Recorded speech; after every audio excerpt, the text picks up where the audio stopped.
They handed her the knife themselves, not to defend herself, to end her. Evelyn Ashford knelt on cold stone in a gown she didn't choose, in a ceremony she didn't want, surrounded by a family that had spent 19 years pretending she didn't exist, right up until the moment they needed her blood. Her father raised his hand. The priests began to chant, and the ancient egg at the center of the altar, the one meant to crown her sister as the next ruler of House Ashford, began to glow so violently the windows cracked. Everyone assumed the power would flow into Madeline, the perfect daughter, the golden heir raised for this exact night. The egg had other plans. It didn't glow for Madeline. It screamed for Evelyn. Black fire tore through the hall, and when her father lunged to force the bond back onto the daughter he'd chosen, the flame turned on him instead, like it recognized an enemy. That's when Evelyn heard the words that shattered everything she thought she knew about her own life. Words her father never meant for her to hear.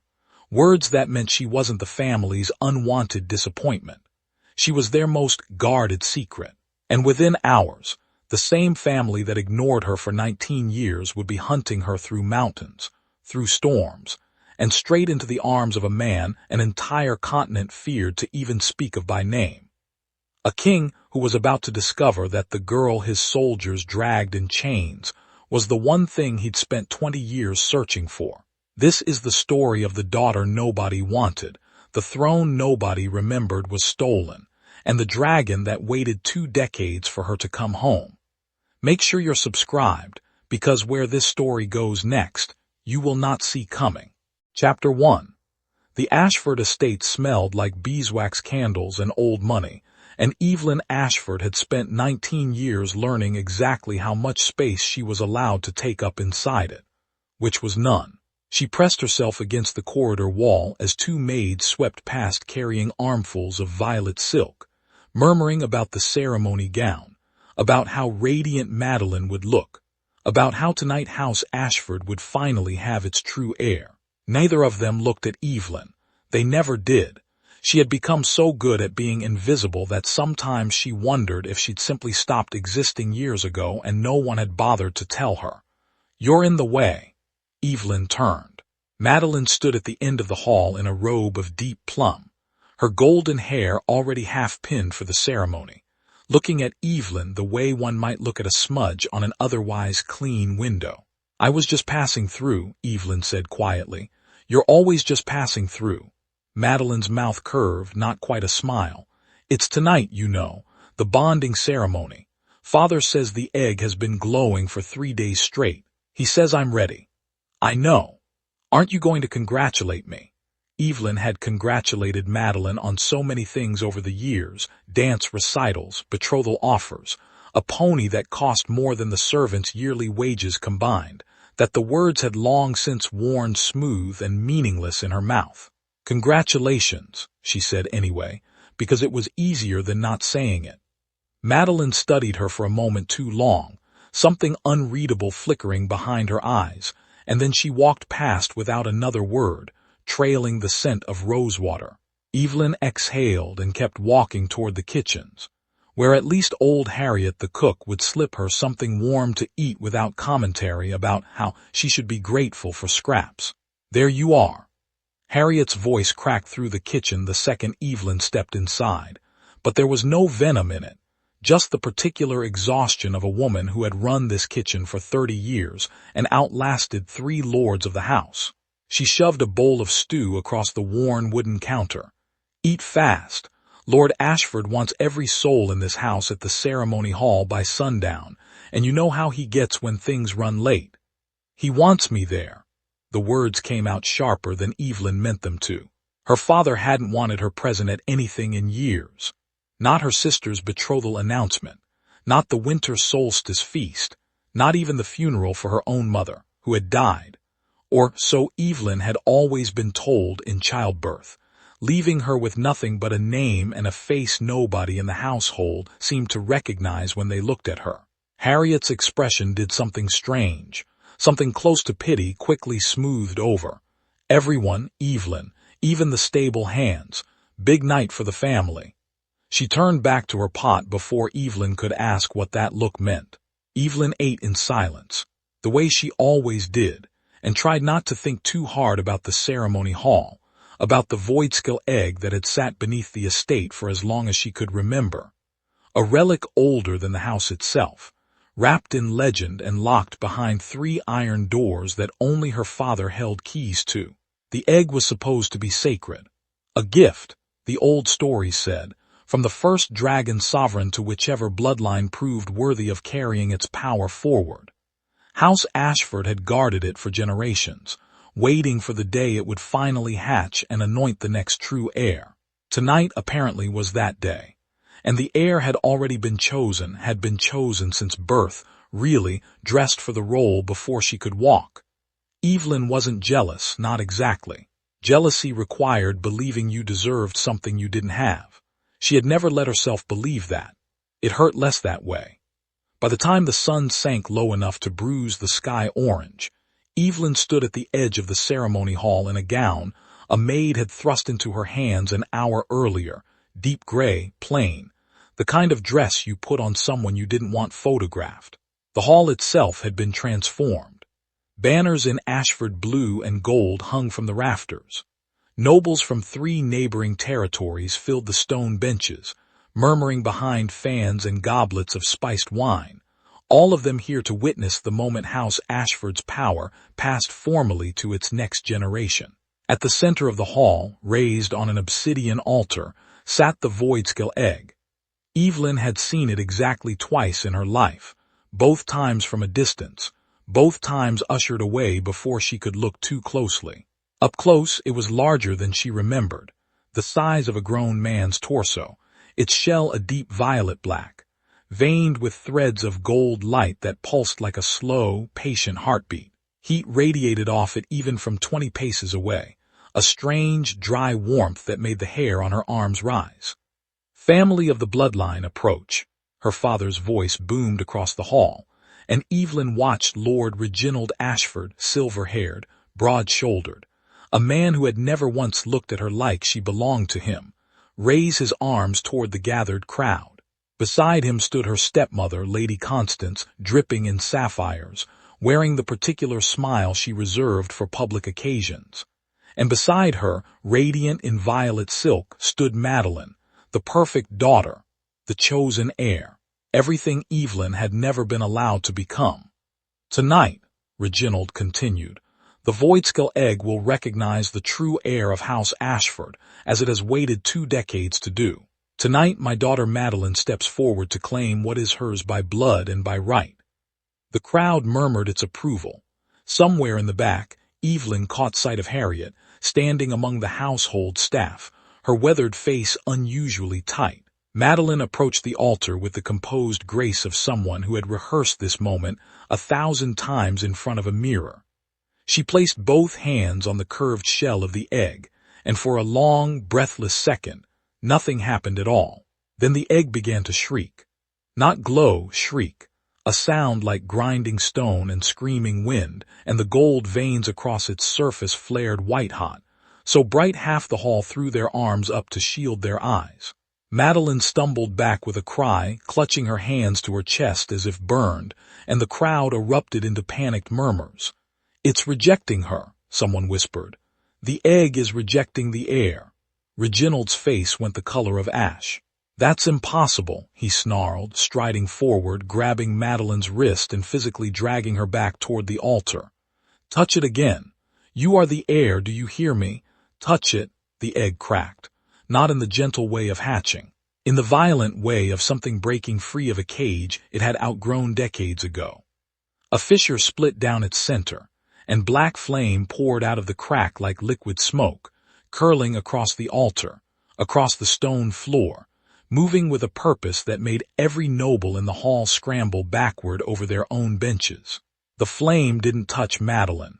It didn't touch Reginald, though it came close enough to singe the sleeve of his coat as he stumbled away, cursing. It moved through the crowd like it was searching for something. And then it found her. Evelyn felt it before she understood it, a pull behind her ribs, sharp and immediate, like a hook sinking into her chest and yanking. The black flame surged across the hall floor, parting the crowd and wrapped itself around her feet, climbing her legs, her arms, her throat. And instead of pain, there was warmth, recognition, something that felt terrifyingly like being known for the first time in her entire life. A voice not spoken aloud, but inside her skull, ancient and layered like 1,000 voices speaking as one, said a single word. Finally, the hall went silent. Every noble, every guard, every member of her family stared at Evelyn Ashford standing in the center of the room, wreathed in black fire that refused to burn her. The shattered egg pulsing on the altar behind her like it was calling out to something only she could hear. Her father's face had gone from ash-white to something far worse, something close to terror. "No," he breathed. "That's not possible. She's supposed to be," he caught himself, but not fast enough. Evelyn heard it. Everyone in the front row heard it. "She's supposed to be dead." "Father," Madeline's voice cracked across the hall, thin and confused, staring between Evelyn and the shattered egg like the ground beneath her had just disappeared. "What does he mean? What is she supposed to be?" Lady Constance grabbed Reginald's arm, hissing something too low for Evelyn to catch, but she saw the word form on her stepmother's lips clear enough. "Ritual." And she saw her father's expression shift into something cold and final, the expression of a man recalculating a plan he thought he'd buried 20 years ago. "Seize her," Reginald said, and his voice had gone flat, stripped of the warmth he performed for nobility. "Before the bond finishes. We do this tonight, exactly as we always planned." 2 guards stepped toward Evelyn, hands on the hilts of their swords, and for the first time in her life, the girl who had spent 19 years making herself small enough to disappear understood, with perfect and terrible clarity, that her own family intended to kill her. The black flame around her body flared brighter. Hissing like it, too, had heard him. And somewhere beneath the estate, in the deepest cellar where the old family records were kept locked away from prying eyes, something that had been sealed for 2 decades began, very quietly, to wake up. Harriet, still standing among the household staff at the back of the hall, pressed a trembling hand to her mouth. She was the only one in that crowd of nobles and guards who wasn't looking at Evelyn with fear or confusion. She was looking at her the way you look at a ghost who has finally, impossibly, come home. Chapter 2. Evelyn didn't wait to see what "seize her" meant in practice.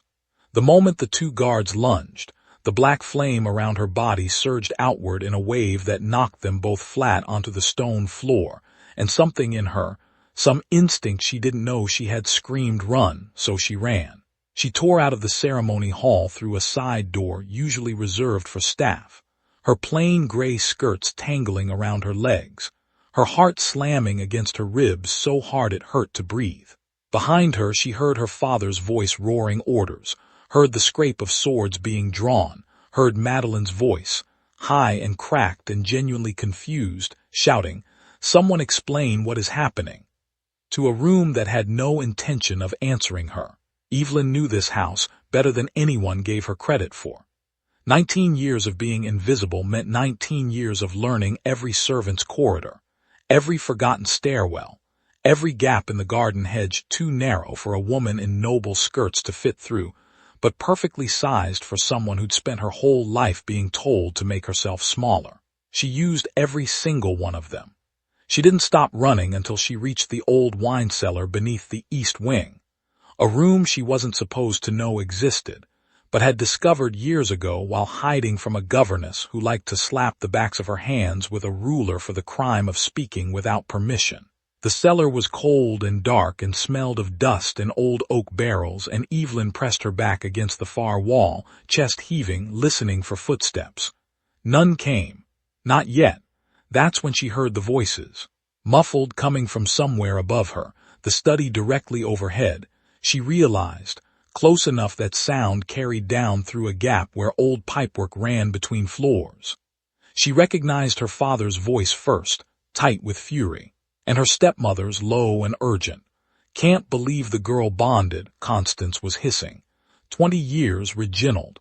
20 years we kept her buried in this house like furniture, and the one night it matters, the egg remembers exactly what she is. "It doesn't matter what she is," her father snapped back. "It matters what we do about it tonight. If word gets out that the void-scale egg rejected Madeline and bonded to a stranger, every noble house in this hall will start asking questions we can't afford answered. She's not a stranger. Constance's voice had dropped lower, and Evelyn had to press her ear flat against the cold stone to catch the rest. She's the reason we have any of this. You know what she is, Reginald, what her blood is. The moment that bond finished forming, every ward we placed on those old bloodline records would have started failing. Evelyn's whole body had gone very still. Then we finish what we started 20 years ago, her father said, and his voice had lost every trace of the warm, commanding tone he used in public. What remained was cold, practical, the voice of a man discussing an inconvenience rather than a life. The ritual requires royal blood freely given or forcibly taken. It never specified which. We take her before dawn, we complete the ritual properly this time, and House Ashford's claim to the throne becomes unbreakable. No pretender bloodline left alive to challenge it, no prophecy left to fulfill. And if the dragon protects her, then we kill the dragon too. Evelyn's knees nearly buckled. She caught herself against the wall, breath coming in short, silent gasps, as the pieces her father had just handed her, carelessly, thinking no one was listening, slammed together into a shape she couldn't unsee. Royal blood, pretender bloodline, prophecy. What we started 20 years ago. She wasn't Reginald Ashford's daughter. She had never been his daughter. Whatever she actually was, whoever she actually was, her family, the family whose name she'd carried her entire life like a punishment, had built their entire claim to power on erasing it, and they were about to finish the job. Footsteps sounded on the cellar stairs above her, and Evelyn's head snapped up, every instinct in her body screaming that whoever was coming down those stairs was not coming to help her. She scanned the dark cellar for another way out and found none, no second door, no window large enough to climb through, nothing but 4 stone walls and the sound of boots getting closer. The black flame that had wrapped around her body during the ceremony flared to life again, curling protectively around her shoulders like a living cloak, and this time it whispered something she almost understood, not words exactly, but intention, a pull toward the far wall where the old stone looked slightly different from the rest, slightly newer, like it had been patched over some time in the last 2 decades. Behind here, Evelyn didn't have time to question a voice made of fire giving her directions.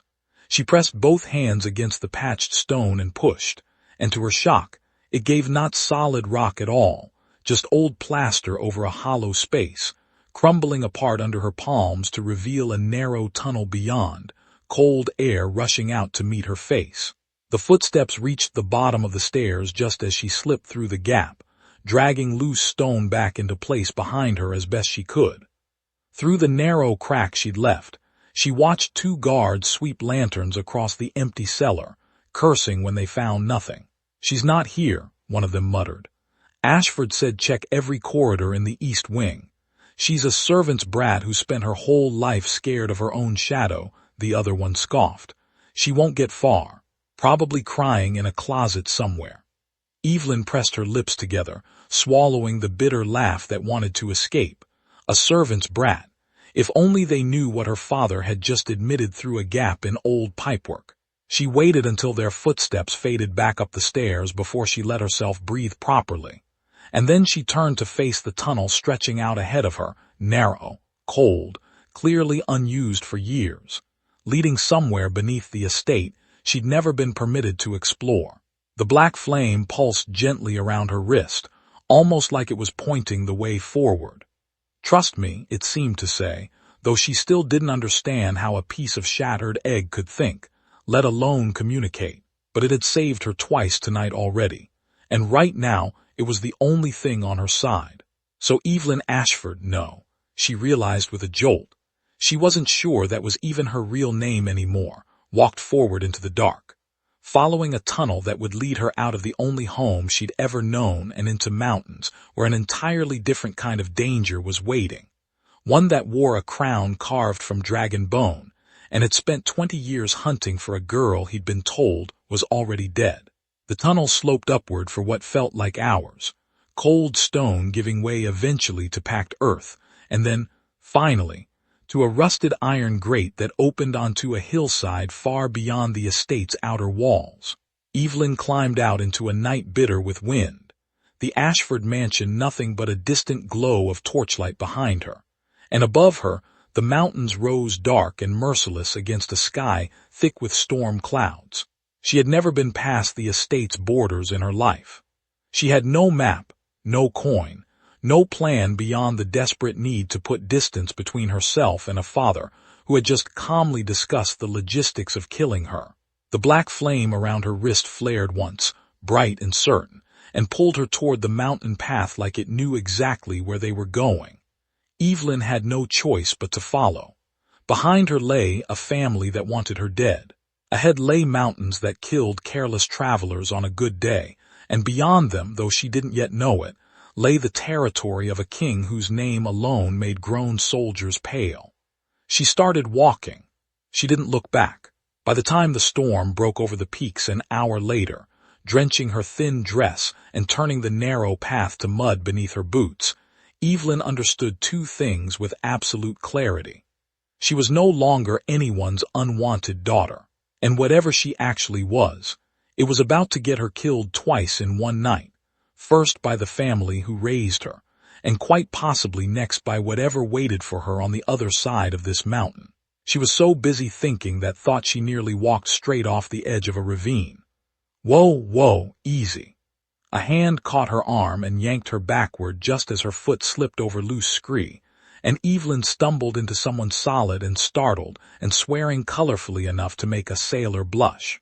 She spun, black flame flaring defensively around her fists, and found herself face to face with a wiry young man in a patched traveling cloak, both hands raised in surrender, eyes wide with a mixture of alarm and undisguised curiosity fixed on the fire wrapped around her knuckles.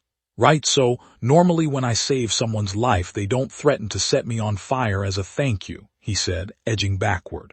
But I'll take it. Better than the ravine, honestly. Name's Tobias. Trader, occasional smuggler, full-time genius if you ask my mother, though she's biased. You've got the look of someone running from something extremely unpleasant. I'm fine, Evelyn managed, though the flame around her hand said otherwise. You're soaked, bleeding from a scratch on your arm you probably don't even feel yet and glowing like a very angry lantern. I've seen fine. This isn't it. Tobias squinted at her, then at the mountain path behind her, then back at her face with dawning, horrified realization. You're from the Ashford estate. That's Ashford blue on what's left of your dress. Sweet mercy, did you steal that fire from the bonding ceremony? Everyone in 3 villages heard that egg screaming tonight.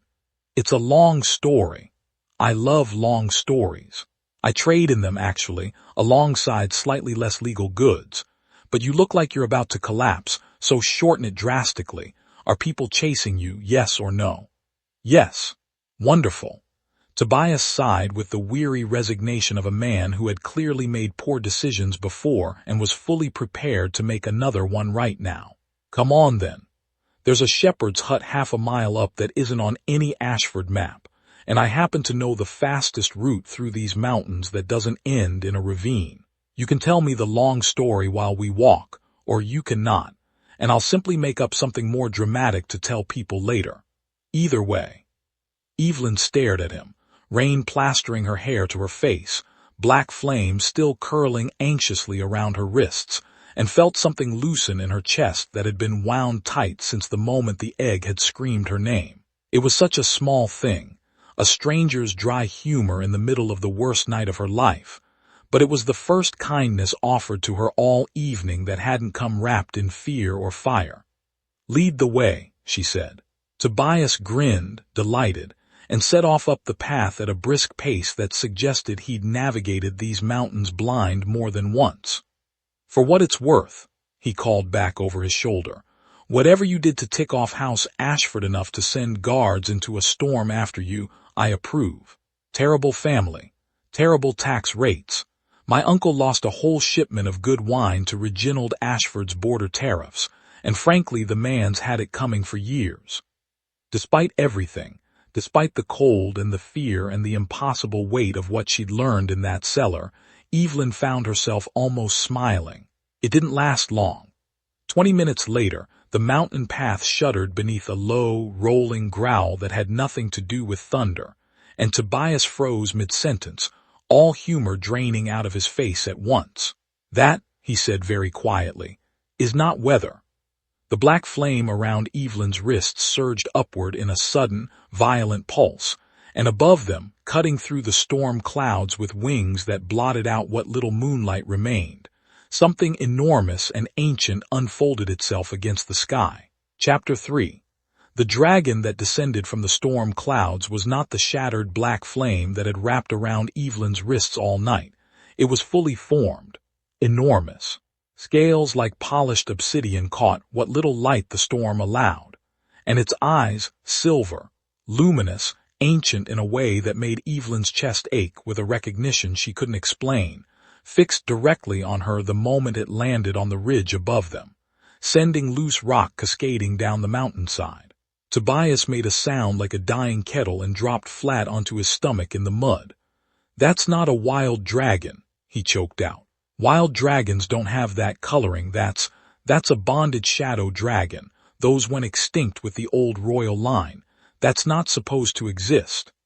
The dragon lowered its massive head until it was level with Evelyn, close enough that she could feel warm breath stirring her soaked hair, and for one suspended, terrifying moment, she thought this was how her night ended, torn apart on a mountainside by the same power that had marked her for death back at the estate. Instead, the dragon exhaled, a low sound almost like relief, and pressed its enormous snout gently against her chest, directly over her heart.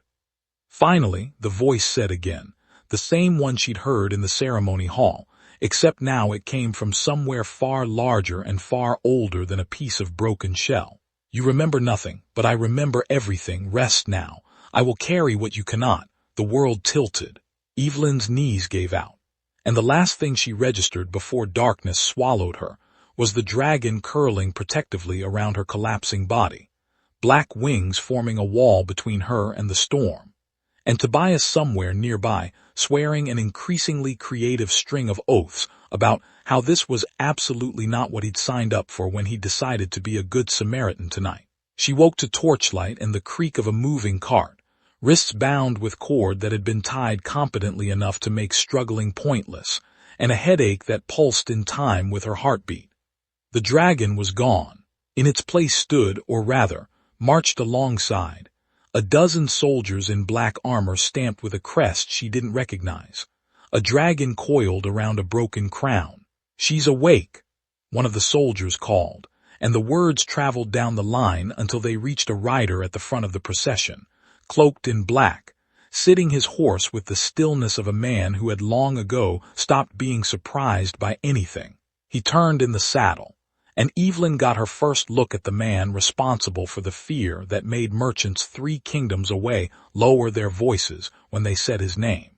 Damian Blackwood, the Dark Dragon King, was younger than the stories suggested, dark hair, sharp features carved into an expression that gave away nothing, and eyes that flickered with a faint red glow in the torchlight, like embers refusing to fully die out. He studied her the way a man studies a puzzle he spent years failing to solve, and for a moment Evelyn thought she saw something crack across that carefully composed face.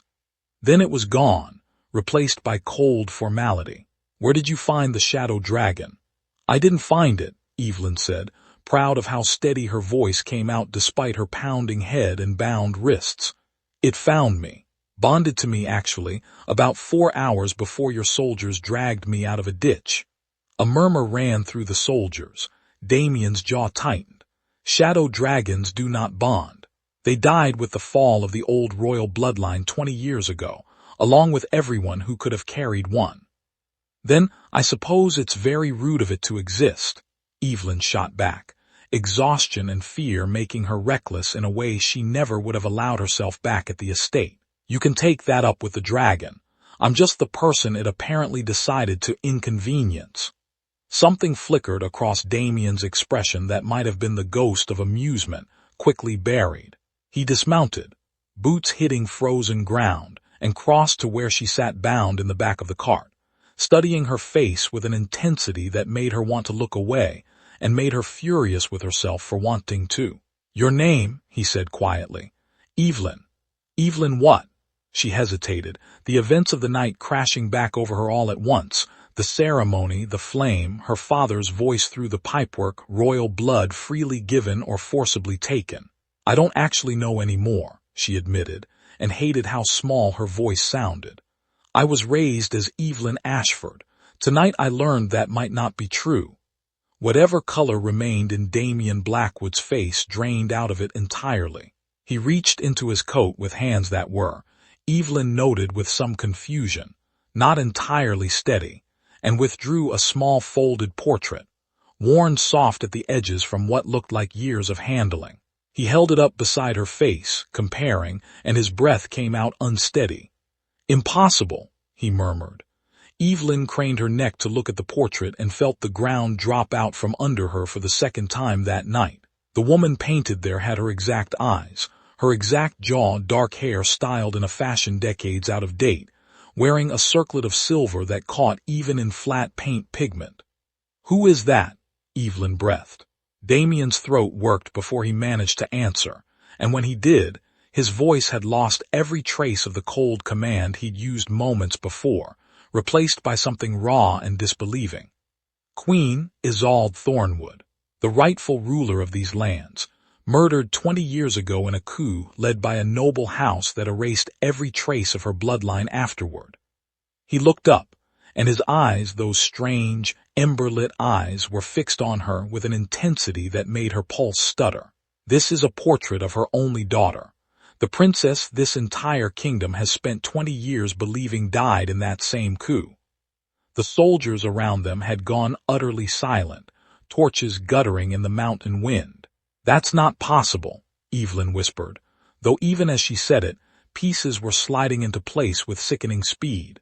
Her father's voice, royal blood, pretender bloodline, what we started 20 years ago, Harriet's strange expression during the ceremony, the way the egg had screamed her name like it recognized something no one else in that hall could see. "I have spent 20 years hunting for proof that the Ashford coup didn't succeed completely," Damien said, and something in his controlled voice finally cracked wide open, exposing years of grief he'd clearly kept locked behind that cold expression. "I was a boy of 17 when House Ashford burned the royal palace and murdered your mother in front of half the court. I watched Reginald Ashford's soldiers cut down everyone loyal to the crown, and I have spent every year since building an army meant to finish what they started, to avenge a kingdom they stole, and a girl I was told died screaming in that fire." Evelyn's bound hands were shaking. "I don't remember any of that. I don't remember a fire or a coup or any of it." "You wouldn't." Damien's expression softened into something that looked almost like pain. "You were an infant. Someone got you out before the flames reached the nursery. I always believed it was a servant who died trying, and that you died with them." He reached out, hesitated, then gently cut the cord binding her wrists with a small blade from his belt, an act of trust that seemed to startle even his own soldiers. "I was wrong. Someone smuggled you into House Ashford itself, hidden in plain sight, inside the very family that murdered your mother." The horror of that landed on Evelyn like a physical blow. 19 years of neglect, of being treated as unwanted, of watching Madeline receive every privilege denied to her. None of it had been random cruelty. It had been deliberate. Reginald Ashford hadn't simply disliked her. He had been hiding evidence of his own crime, keeping her close enough to control, far enough to erase if the truth ever surfaced. And tonight, the moment the egg proved exactly who she was, he had decided it was finally time to erase her for good. "He was going to kill me," Evelyn said hoarsely. "Tonight. I heard him say it. He said the ritual needed royal blood, freely given or forcibly taken, and he was going to take mine before dawn." Damien Blackwood's expression went very still, the ember glow in his eyes flaring brighter, and when he spoke again his voice carried the particular calm of a man restraining something enormous and dangerous. "Then it's fortunate," he said quietly, that my dragon found you first. He turned to his soldiers, voice sharpening back into the commanding tone of a king used to instant obedience. Escort her to the fortress. Full protection detail, day and night. Anyone from House Ashford who crosses our border dies before they finish drawing breath.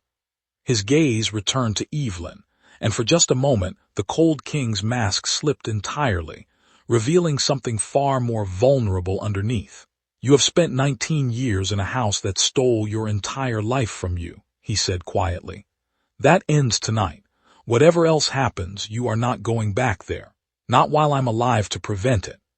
Evelyn looked at this man the entire continent feared, this warlord whose name emptied villages, and found herself, absurdly, believing him. Excuse me. A muffled voice called from somewhere near the back of the procession.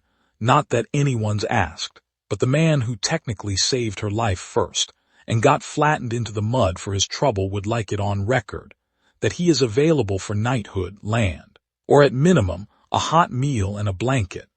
Every soldier in the procession turned to find Tobias trailing behind the cart, mud-caked and thoroughly bedraggled, waving one hand while the other clutched what remained of his dignity. Damien's brow arched. Who is this? Tobias, Evelyn said, fighting an entirely inappropriate urge to laugh given the circumstances. He pulled me back from a ravine and then got very unlucky about 10 minutes later. I'd like to formally state that when I offered to help a stranger through the mountains tonight, nowhere in my planning did I account for shadow dragons, royal bloodlines, or a king with glowing eyes, Tobias said, falling into step beside the cart with the easy confidence of a man who had talked his way out of worse situations. But I've decided I'm choosing to see this as an excellent career opportunity rather than a near-death experience, so, blanket, please. Damien studied him for a long moment, something that might have almost been the beginning of a smile tugging at the corner of his mouth before he smothered it back into royal composure. Give him a blanket, he told a nearby soldier, and keep an eye on him. Men who talk that much either die quickly or become extremely useful. I'd like to know which before we reach the fortress. Extremely useful, Tobias called after him. For the record, extremely. Behind them, the storm finally began to break, and somewhere far off in the mountains, the shadow dragon let out a long, low sound that echoed off the peaks like a promise being renewed after 20 long years of waiting. Chapter 4. The Blackwood Fortress rose out of the mountainside like it had grown there rather than been built, black stone towers wreathed in perpetual mist, dragon banners snapping in the wind, and beneath it all, Evelyn could feel the low, constant hum of old magic embedded so deep into the foundation it had become part of the rock itself. They gave her a chamber with a fire already lit, warm water for washing, and clothes that fit like they'd been tailored for someone of her exact height.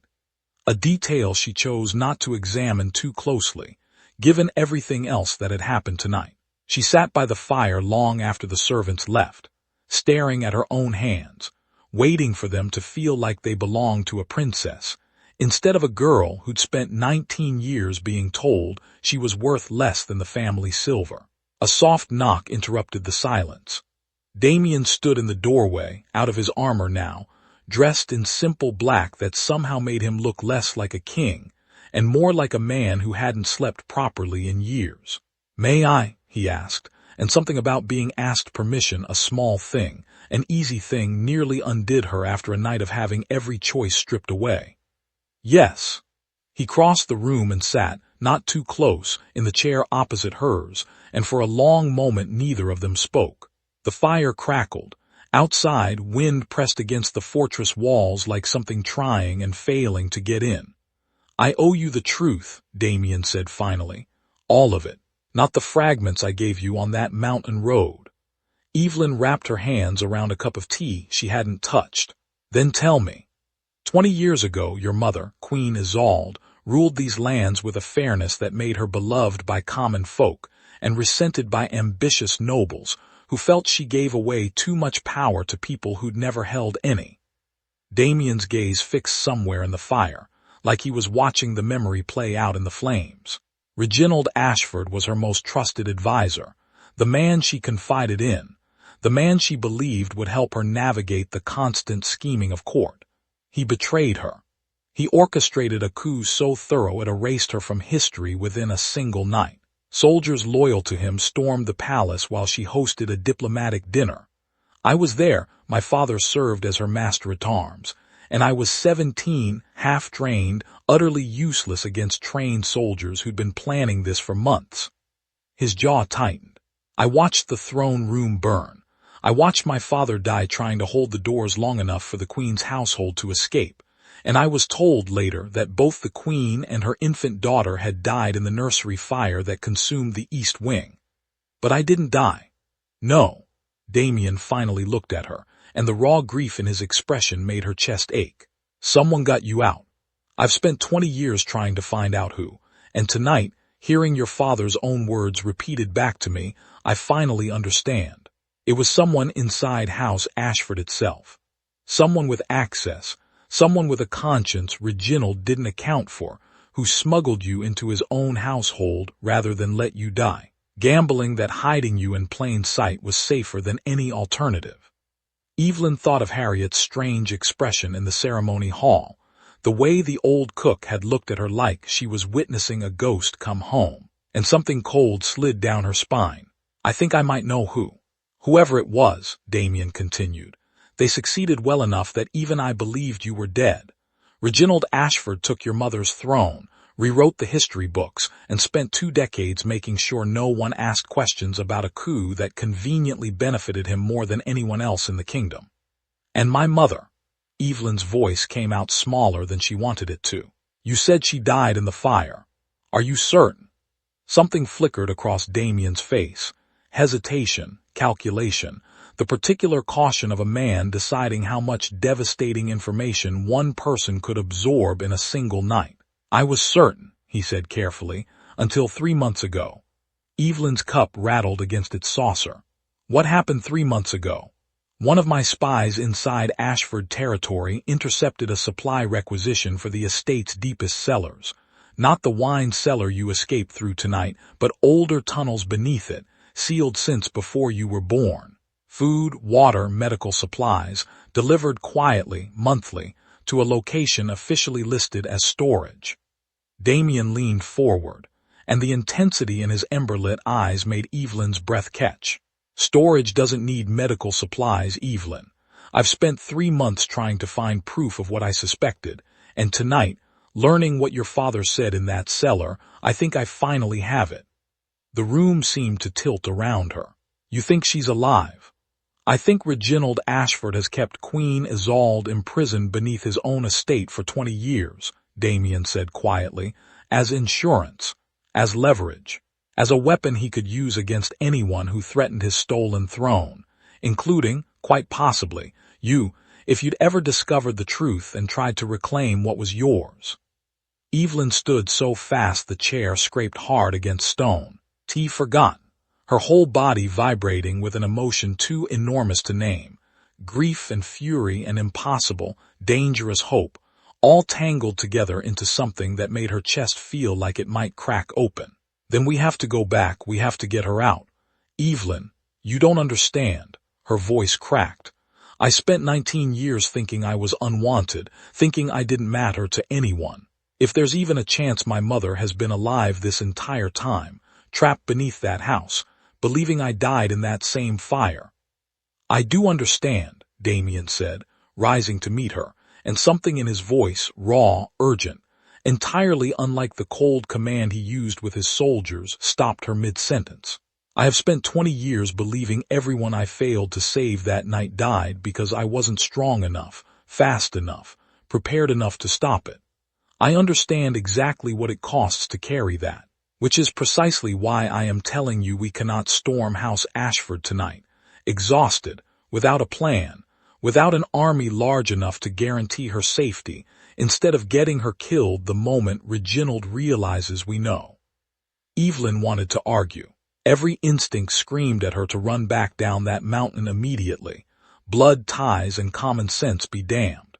But something in Damien's expression, years of hard-won restraint, grief carefully channeled into strategy rather than recklessness, made her swallow the protest rising in her throat.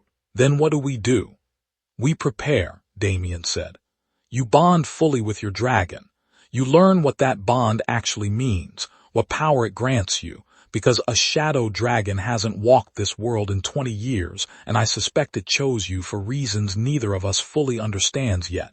You reclaim the memories your body may still be holding, even if your mind has buried them. And when we move against House Ashford, we move with enough strength that Reginald Ashford cannot simply kill your mother the moment he realizes his secret is unraveling. A brisk knock rattled the door before either of them could say more, and Tobias let himself in without waiting for an answer, wrapped in a fortress-issued blanket over his still damp clothes, looking considerably more cheerful than a man who'd spent the night face down in mud had any right to. Apologies for interrupting what appears to be an extremely dramatic royal conversation, he said, helping himself to a chair as though he'd been invited.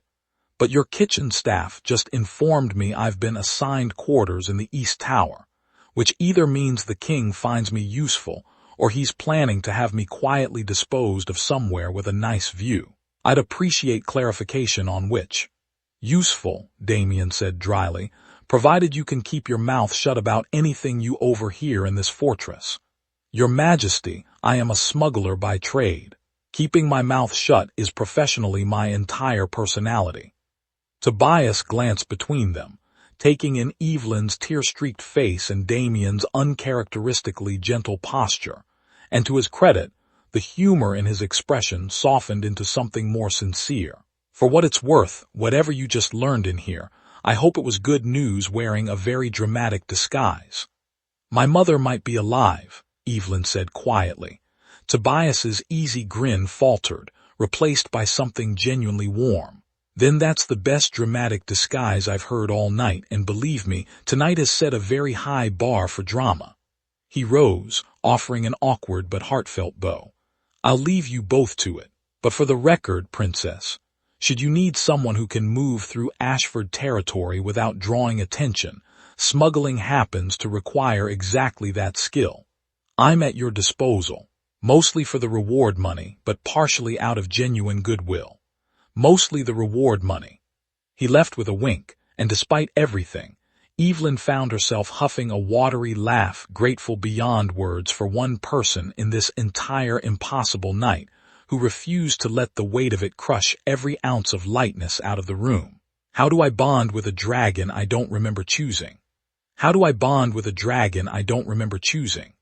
As if summoned by the question itself, a low rumble echoed through the fortress walls, and beyond the chamber window, black wings unfolded against the moonlight, silver eyes finding hers through the glass with a patience that felt older than the mountains themselves. You already began, the voice said, filling her skull with that same ancient, layered resonance. Now you finish remembering.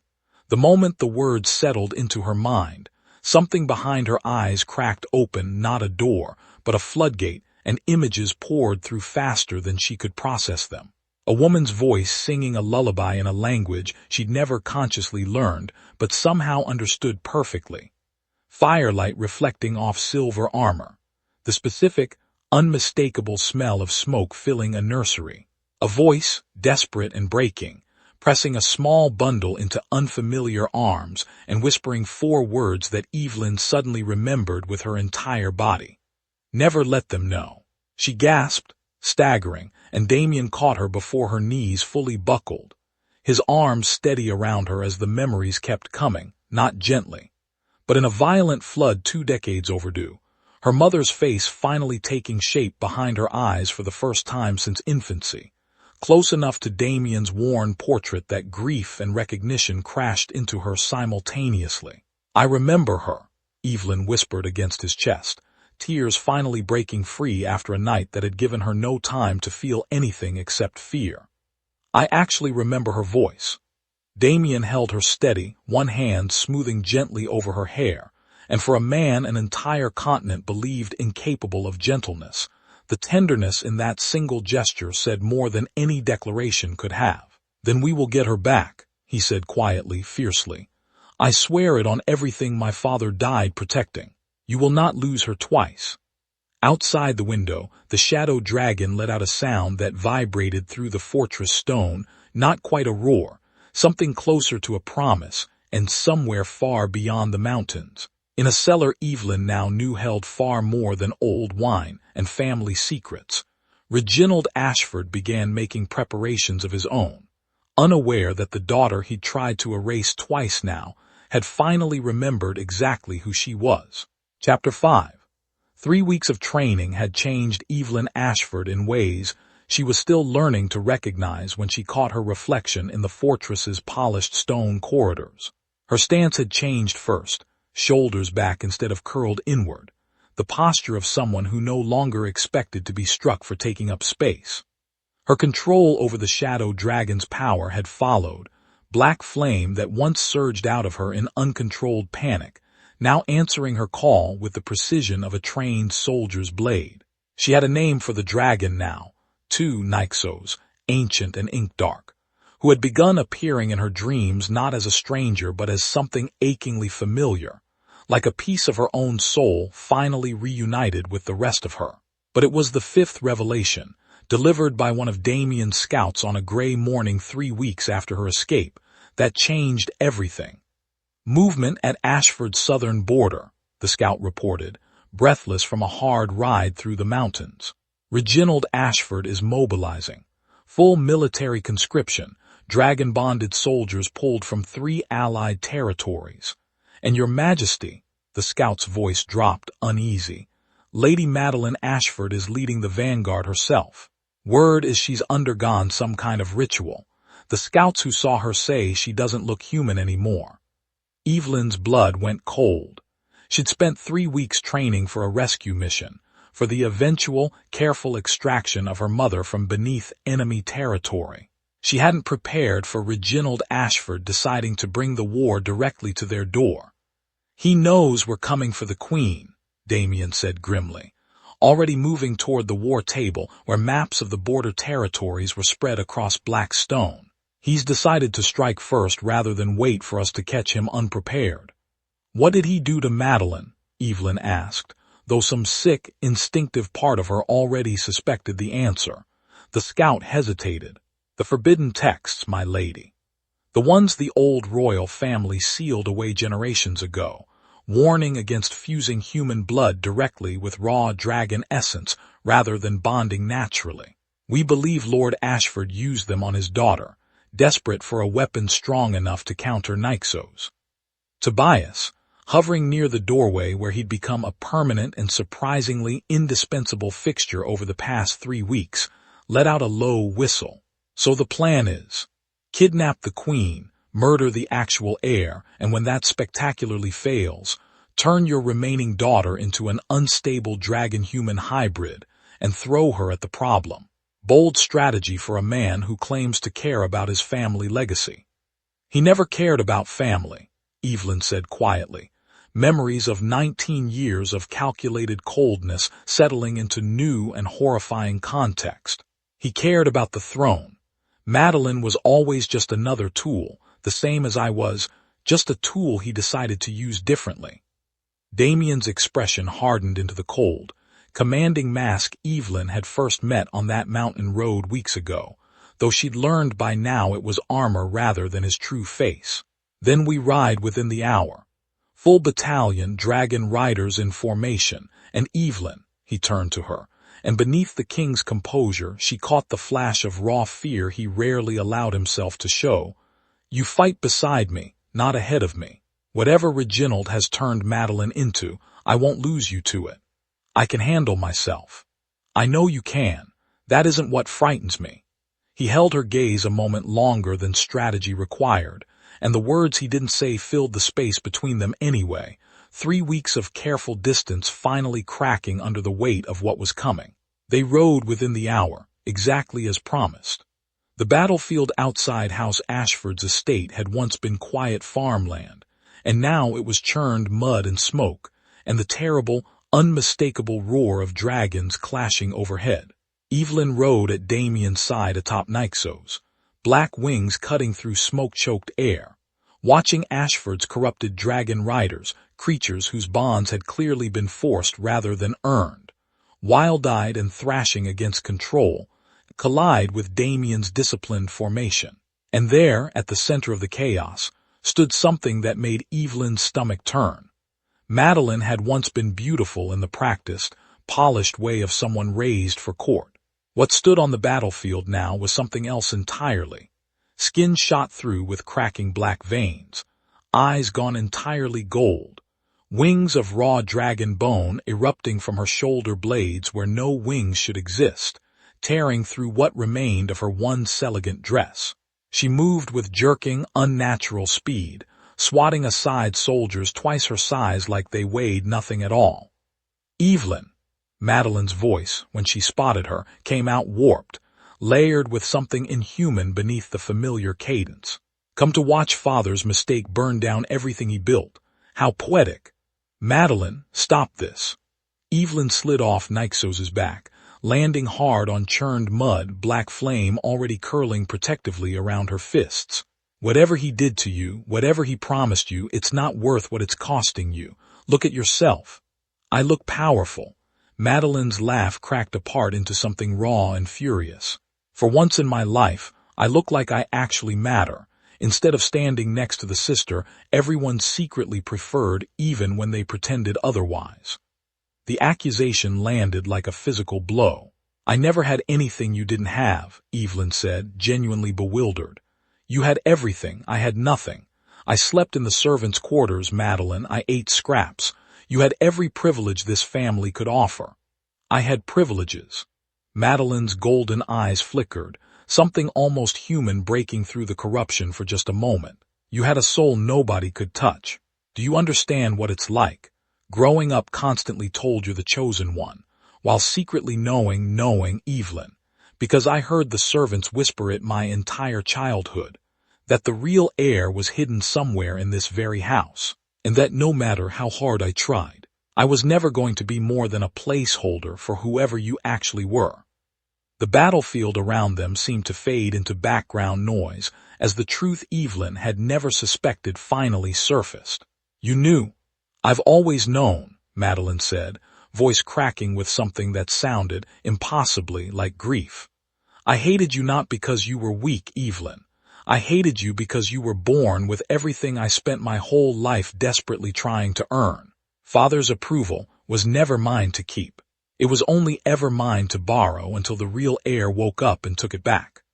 For a moment, standing amid smoke and chaos and the roar of dying dragons, the two sisters simply looked at each other. 2 decades of manufactured cruelty finally stripped down to its actual roots.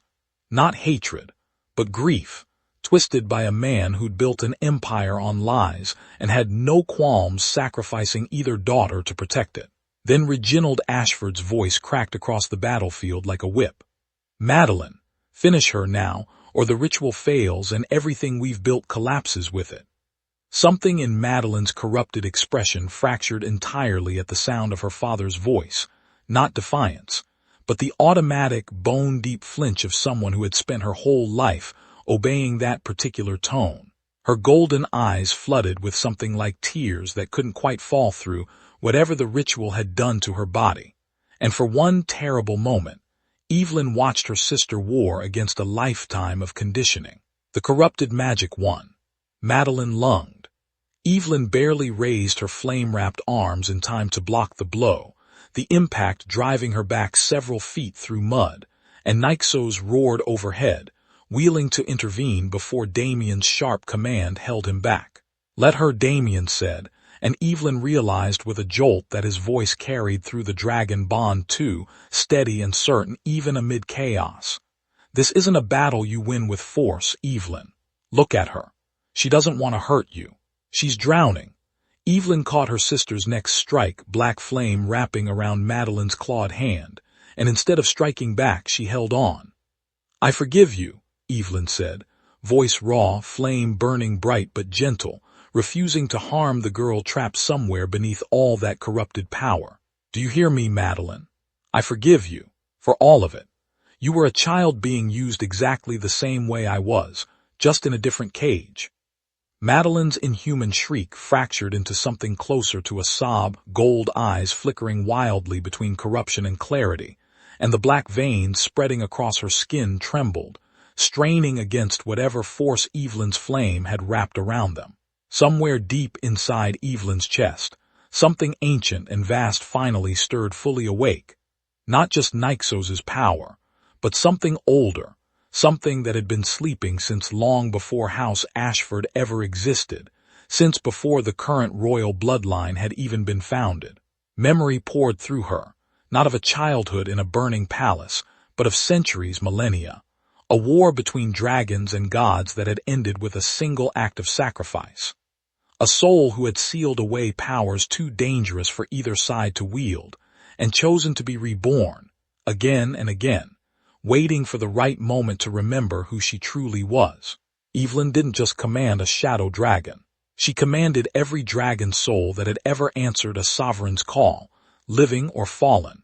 And in that moment, standing on a battlefield with her broken sister trembling in her grip, every dragon on that field, Damien's disciplined riders and Reginald's corrupted weapons alike, stopped mid-motion, wings folding, heads bowing low in a wave that rippled outward from where Evelyn stood. Even Madeline's ravaged body stilled, corruption receding just enough to let something achingly human surface in her golden eyes. "What are you?" she whispered. "I don't fully know yet," Evelyn admitted, tears cutting clean tracks through the mud on her face. "But I know I'm not your enemy. I never was." Across the battlefield, Reginald Ashford stared at his kneeling dragons, his failing weapon, and the daughter he tried twice now to erase standing very much alive and radiating power he couldn't begin to comprehend.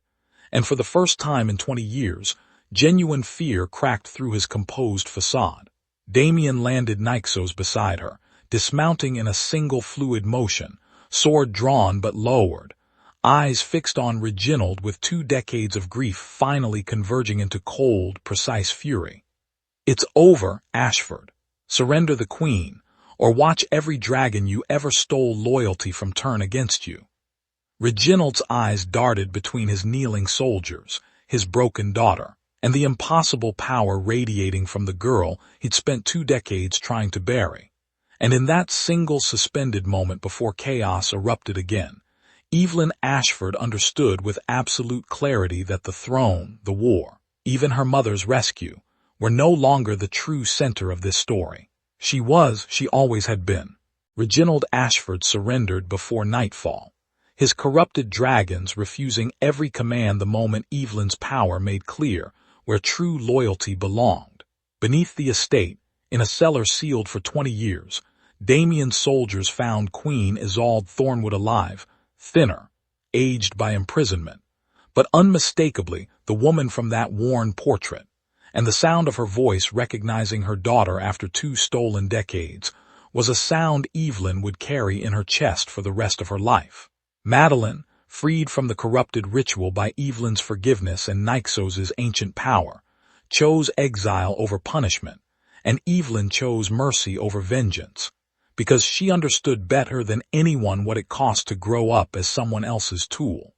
House Ashford's stolen throne returned to its rightful bloodline, and beside the girl who commanded every dragon soul that had ever lived, Damien Blackwood, the king an entire continent once feared, finally allowed himself to become simply a man in love, one who had waited 20 years to find her, and had no intention of ever losing her again. Tobias, naturally, appointed himself royal advisor on the grounds that someone needed to keep the palace interesting, and nobody had the heart to argue. But even as peace settled over the kingdom, Evelyn knew this story wasn't finished. Somewhere in the depths of her restored memory, an ancient war between dragons and gods still waited, unresolved, for the day she remembered exactly what she had sealed away, and why. Thank you so much for watching until the very end. If this story moved you, don't forget to like, comment your favorite moment, and subscribe so you never miss what happens next. See you in the next story.